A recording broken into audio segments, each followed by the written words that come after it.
Hi, this is Mrs. Knopf, and today we are going to continue working in our new method book on the trombone with line 26, lightly row.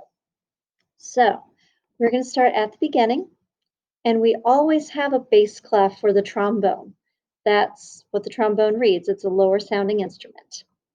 Then we have two flats and a key signature, and they will always come in the same order. They will always be in the same place. The first flat is a B flat located on the second line, and this tells you that all Bs that you come across are played as B flats. Then we stagger just a little bit, and on the third space we have an E flat, and this tells you that all E's will be played as E flat.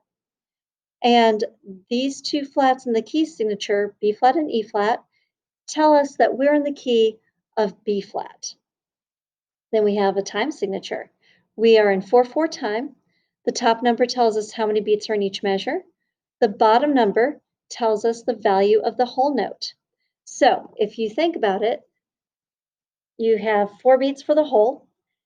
If you split it in half, half of a whole is a half of 4 is 2.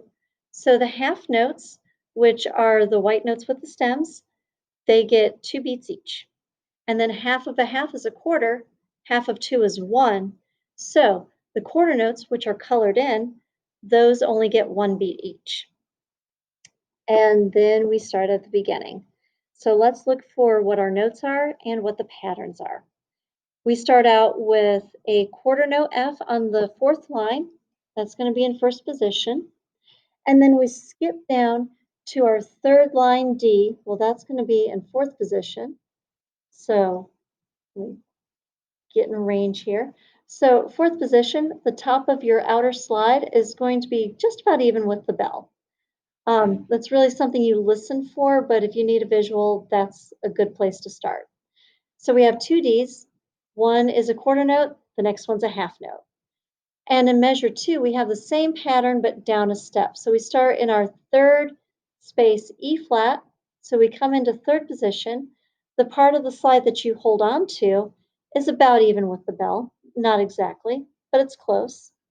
That's 1 beat. And then we have 2 Cs that are in the second space. Those are going to be about full arm's length in sixth position. And then measure 3, we're coming up our scale. So we have B flat on the second line, all the way in first. Go back up to sixth position for the C on the second space. The D on the third line is in fourth position. The E flat on the third space is in third position. And then measure 4, we have 3 Fs. They're all in first position. They're on the fourth line. We have 2 quarters and a half note. Now in the second line, hopefully you've noticed, measure 5 is just like measure 1. And measure 6 is just like measure 2. But measure 7 is a bit different. Instead of going stepwise like a scale, we are skipping like an arpeggio. So our first note in measure 7 is B flat. It's on the second line. It's in first position. Then we skip up to the third line D, which is in fourth position. Then we skip up again to the fourth line F. We have 2 of those. They are in first position. And then stay in first position for the B flat in the last measure that is on the second line. So now we're going to start at the beginning. I hope you can keep up with me. And let's play this together. 1, 2, ready.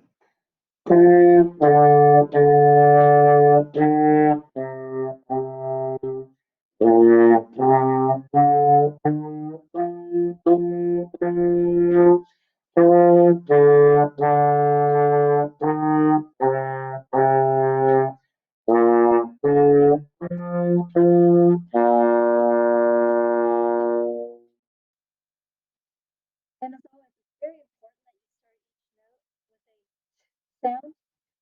And on trombone, not only is it important to start each note with that sound, but to also move your slide at the same time that you use your tongue. Otherwise, you get a glitchy sound, almost like a glissando. So I hope this helps, and we'll see you next time.